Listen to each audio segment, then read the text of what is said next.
Hello and welcome to Hammer and Dice. Today we'll be looking at issue 1 of Hexagram, which is a zine for the fantasy trip by Steve Jackson Games. As you can probably already tell, this zine's a little different to the ones I've reviewed so far, in the fact that it's laid out in a landscape orientation. Also the fact that it is a zine made by Steve Jackson Games, which is the company that also publishes the fantasy trip. So this is a zine by the company which makes the game that the zine is for, which is not something that you see every day. So as it says in the front of the zine here, this zine was created as part of Zine Quest and contains all the kinds of things you'd expect to find in a zine, such as a table you can roll on for more traps, a table you can roll on for rumours, adventure hooks, and some other articles as well. And so it does fit the description of the zine, but I will say that the production quality of it is a step above what you'd expect in a regular zine, as it does come from a professional publishing background. The zine itself is very well laid out, very well made, and has lots of really excellent illustrations and even quite a lot of photography in it, which you wouldn't find in other zines. Particularly as a fair amount of this zine is adverts for other products by Steve Jackson Games, such as this one here towards the end of the zine is a preview of some different cards that they're going to be making, and at the beginning they go through, there's a fairly substantial article on the boxed games that have been produced over the years for the fantasy trip. So while it isn't unusual to find adverts in a zine, finding such substantial amounts of the zine dedicated towards advertising the very product which the zine is made for is a bit unusual, but as it does come from Steve Jackson Games itself, I can't imagine that they would pass an opportunity to do that. I myself am not particularly familiar with the fantasy trip rules, but almost all the actual content in the zine is system neutral, so using the content that is in this zine for any other fantasy game system would be really easy, and we're just going to go straight to the first article now.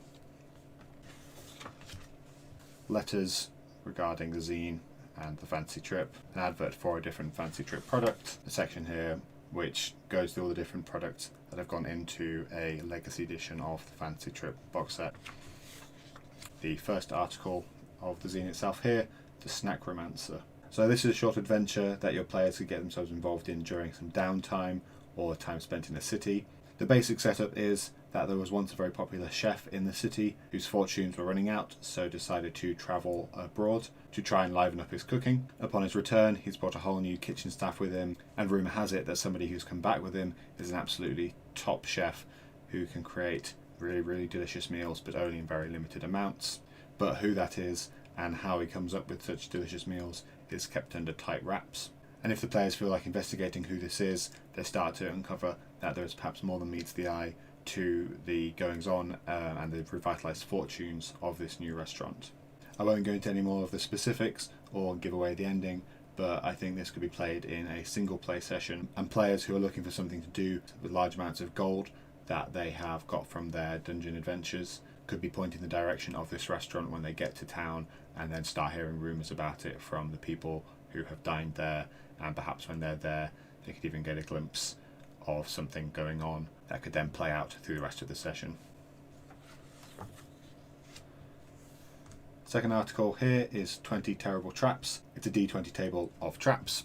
All of them are laid out really well, starting with a straightforward description of what the trap is and how it works, a section on how to spot it, a section on how players can avoid it, how they can disarm it, and if they do manage to trigger it or fall into it, then what damage it does. There are mechanics present for it in the different bits of text, and these are from the fantasy trip, but reading the descriptions you could easily assign roles from any other fantasy role-playing game. Some of them are quite straightforward, such as the mud pit here being quite a simple trap to slow and delay somebody.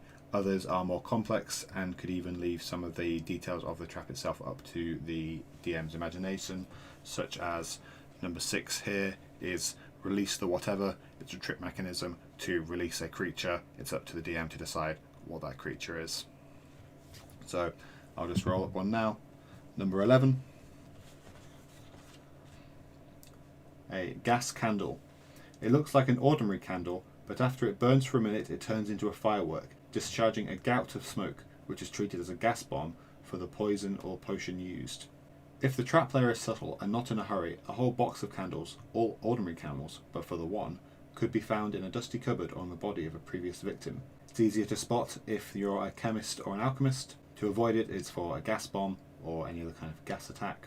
To disarm, don't light the candle, and the damage is per poison or potion used. And then there's a list of some variations you could do to make the situation different or more interesting.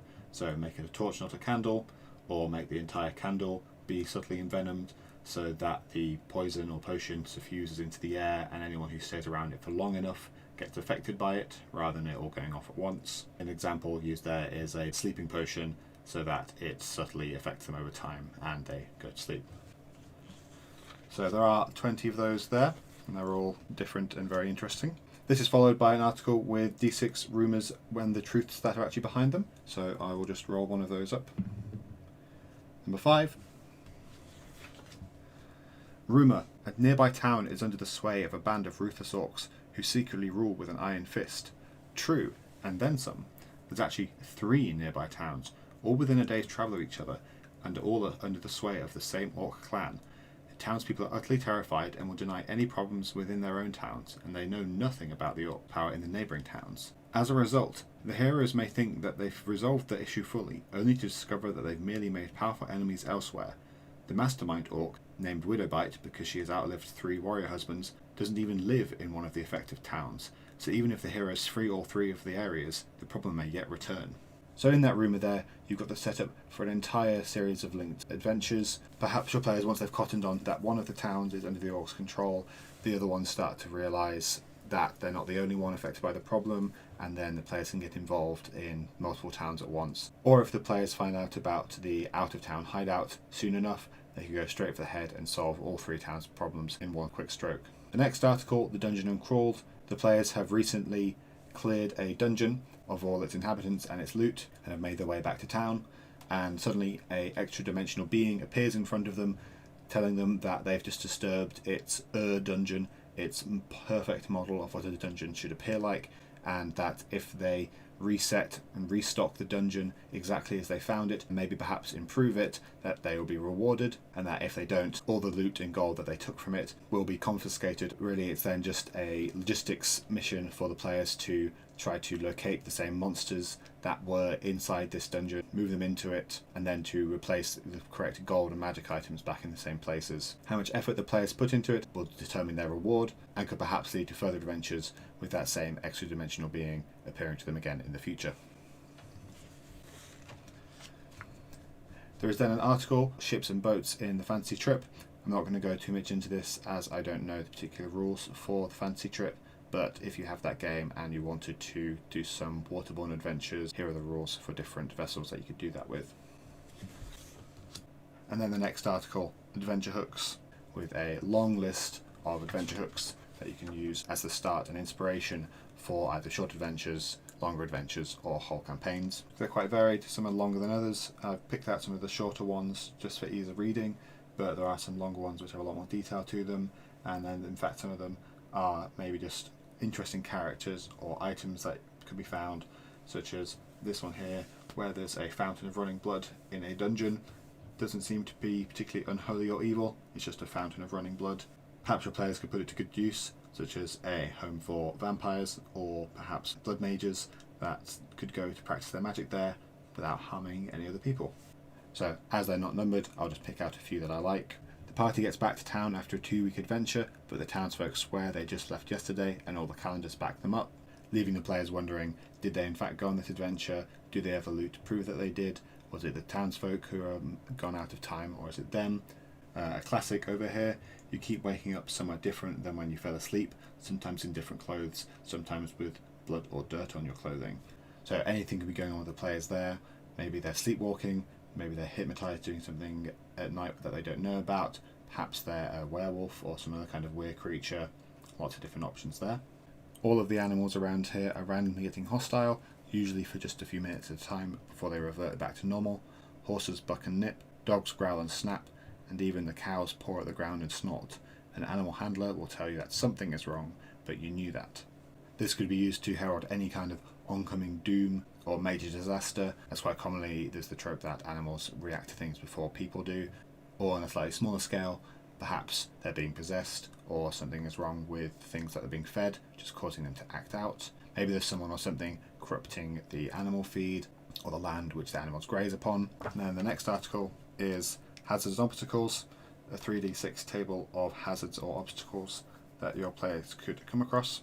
So I'll just pick a few out that I think are interesting. Number 9 here, obstacle. Heavy rusted chains crisscross the chamber, forming a metal web that hinders movement. Additionally, striking with swords or other weapons that require space swing is challenging. Characters must make a roll when swinging a weapon, or it gets hung up in the chains and the attack is lost as the character yanks the weapon free. There's a really interesting one, as it's not something that will directly damage the players or get in their way and completely stop their progress, but if they're trying to have a fight, or if there's some other creature in this room, then it really changes the environment that they've got to navigate, and isn't something that could be easily overcome through brute force, meaning that clever players could use it to their advantage, as well as dastardly DMs. And number 18 here, a hazard. Opening the dungeon door, the party discovers that the chamber is shrouded in a thick, dark, knee-high fog that obscures the floor. Walking through the fog requires a roll each turn, or a character stumbles and loses their footing, and anyone who stumbles stirs up a breath of the mists and loses a hit of fatigue due to ennui. As long as players are going slow and trying to watch where they're going, then they should be okay. If they're in a hurry or a rush, then this hazard will be a lot more pressing. And again, players who are clever and maybe find a way to travel through this fog without disturbing it, perhaps going over it in some way using magic, or the tools that they've got at hand if they don't want to risk going through it, will have an advantage over anyone who just charges straight in. Then the final article of the zine is the paired parchments. This is a magic item with a small adventure hook. The adventure hook is that the players find somebody who's collapsed in an alleyway. They see someone who's just assailed them running away, and when they examine the body, they find one of these parchments with a message on it that's seemingly warning the now dead carrier of their impending demise. So the players can then get involved, trying to solve who this dead person is, who killed them, what's going on, and then perhaps at the end get hold of the other half of the paired parchments. So that's everything in Hexagram for the Fantasy Trip by Steve Jackson Games. I think it's quite short and sweet. There's quite a lot of really good art in here. I think the amount of adverts in here for other Fantasy Trip products is probably quite typical of a zine that would be created by the company itself. It is trying to promote its own product, but there could have been another 9 pages of content in here if they hadn't had these advert articles. Otherwise, I think the articles are really good, just straightforward inspiration fodder, stuff that can just be dropped in if you're trying to come up with something interesting to put in your dungeon. It's really good overall, and if you're looking for something that just to add that little bit of extra creative flair to your gaming session, then Hexagram has got quite a lot of different things in it that might be of interest to you. Thank you for watching.